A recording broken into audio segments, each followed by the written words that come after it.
ఈరోజు మోడీ రాహుల్ గాంధీ గారిని రాజకీయంగా ఎదుర్కోలేక దొంగ కేసులు పెడుతున్నాడు మోడీ.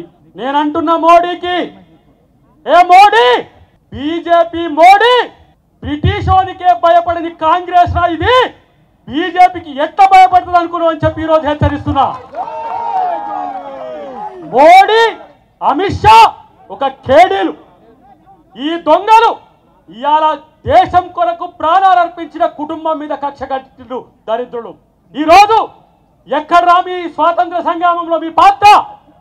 ఇవాళ సెంటు భూమి కూడా లేదు, ఇల్లు కూడా లేని కుటుంబం మీద ఈడీ కేసు పెట్టి ఇవాళ మీరు బెదిరించాలని చూస్తే ఇవాళ గాంధీ కుటుంబానికి మేమందరం కూడా సభ్యులమే. మీరు అందరూ గుర్తుపెట్టుకోండి. నేనంటున్నా 2029 లాస్ట్ మోడీ, నిన్ను తరిమేసే రోజులు ముందున్నాయి, గుర్తుపెట్టుకోండి. 2029 తర్వాత మోడీ ఉండేది జైల్లో. నేను అంటున్నా ఒక మాట, రాఫెల్ డీల్లో నువ్వు అనిల్ అంబానీకి ఇవాళ 45,000 కోట్ల రూపాయల హవాలా చేసినావు.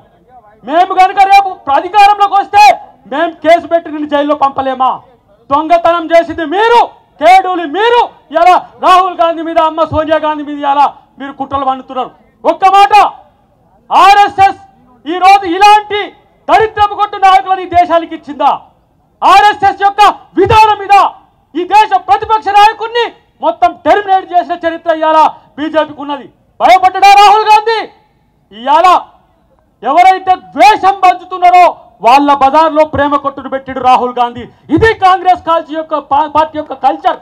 మేము ప్రేమనిస్తున్నాం, మీరు ద్వేషాన్ని పెంచుతున్నారు. విడగొట్టే మోడీకి తరిమి కొట్టే రోజులు మన కాంగ్రెస్ పార్టీ చేస్తుందనే విషయాన్ని గుర్తుపెట్టుకోవాల్సిన అవసరం ఉంది. నేను అంటున్న చివరిగా ఒక్క మాట చెప్తున్నా మిత్రులారా, 45 సంవత్సరాల బీజేపీ, 45 సంవత్సరాల బీజేపీ ఇలా 145 ఏళ్ల పైచిలకు చరిత్ర ఉన్న కాంగ్రెస్ పార్టీ ఈ దేశానికి స్వాతంత్రం తెచ్చినాం రా. ఒక ప్రజాస్వామ్య ద్రోహి మోడీ ఇలా ఈడీని ఎనిమీ ఆఫ్ ది డెమోక్రసీగా చేసిండు. దేశంలో ఎవరైనా ప్రజాస్వామికవాదులు ప్రశ్నిస్తే వాళ్ళ మీద దాడులకు పులుచుకొలుపుతున్న మోడీని పాతాళంలోకి తొక్కాలని మన లక్ష్యంగా ఉండాలని చెప్పి నేను కాంగ్రెస్ శ్రేణులందరికీ కూడా తెలియజేస్తున్నా. రాహుల్ గాంధీ మీరు కొట్లాడండి, తెలంగాణ కాంగ్రెసే కాదు యావత్ దేశం మీ వైపు చూస్తున్నది.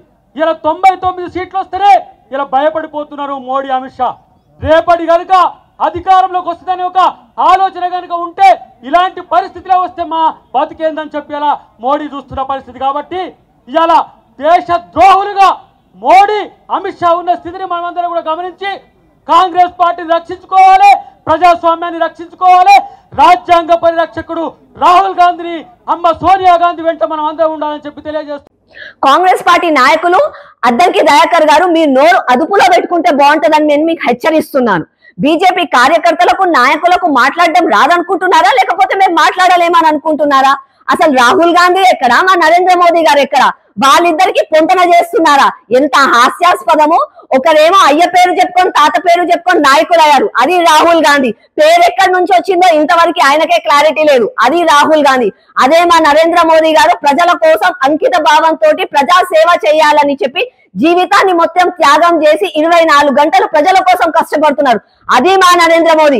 అట్లాంటి ప్రధానమంత్రి నరేంద్ర మోదీని రాజ్యాంగబద్ధంగా ప్రజలు 3 సార్లు ఎన్నుకొని ప్రధానమంత్రిని చేశారు. అట్లాంటి ప్రధానమంత్రికి మీరు గౌరవం ఇవ్వట్లేదు అని అంటే రాజ్యాంగం పైన మీకు ఎలాంటి చిత్తశుద్ధి ఉందో అర్థమైపోతుంది. ఏంది, దేశం కోసం ప్రాణత్యాగాలు చేసింది గాంధీ కుటుంబమా? ఎక్కడ నుంచి చేసింది?